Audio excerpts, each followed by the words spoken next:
Құрметті оқушылар, бүгін біз сіздермен қиял мен шындық бөлімінде берілген Тахауи Ахтановтың Күй аңыз әңгімесін қорытындылаймыз. Бүгінгі сабағымызда осы шығармада кездескен материалдық және рухани құндылықтарға баға беретін боламыз. Сонымен қатар, әдеби сын пікірлерге сүйене отырып, өзіміздің өзіндік сыни пікірімізді жазатын боламыз. Алдымен құндылық дегенді есімізге түсірейік.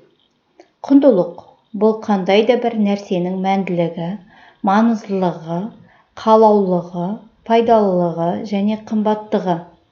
Ол қашанда әлдекімнің немесе әлдененің бағалылығын, яғни объективті болмысты және сонымен бір мезетте оның әлдекім немесе әлдене үшін құндылығын, яғни субъективті бағалауды білдіреді.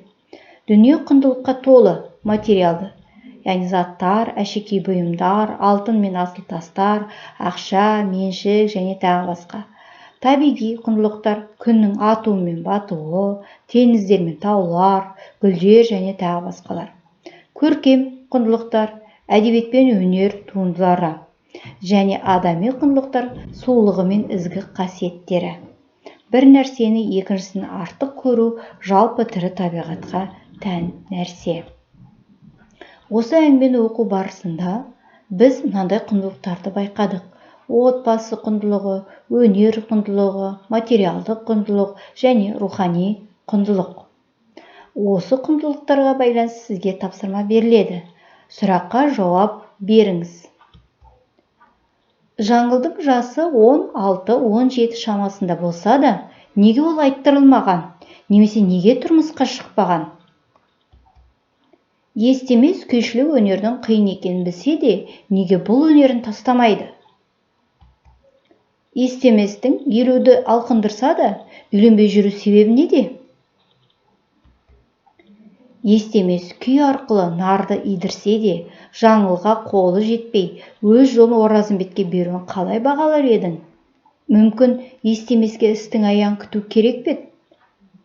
Яғни сіздерге осы шығармаға байланысты туындаған 4 сұрақтың біреуін таңдайсыз және сол сұрақтың жауабын 3-4 сөйлеммен жеткізесіз.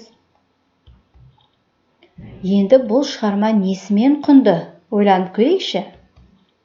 Біріншіден, композициялық сюжет бар, идея, мазмұн, бәрі шебер үйлесім тапқан туынды.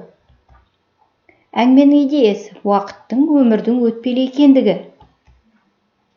Әңгіме арқылы жазушы әр нәрсенің өз уақыты бар екендігін ашық жеткізген.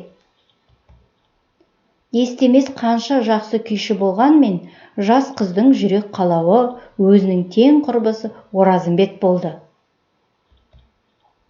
Әңгімеде қазақ күй өнерінің құдіреті дәріптелді.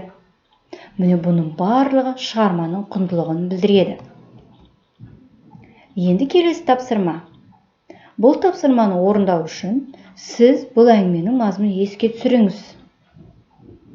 Ипан тауында 2 салт атты, Жапанда кездескен нар, Қараша үйдің жалғыз қалуы, қонақтарды күтуі, Оразымбеттің естеместің күйді тартуы, күйді Оразымбеттің жалғастыру және жаңылдың таңдауы. Сіздің міндетіңіз әңгіменің ұнаған тұстарын белгілеп, себептерін жазу барысында шығармаға баға беріңіз. Яғни әдеби сын пікір жазыңыз. Сізге сәттілік тілеймін.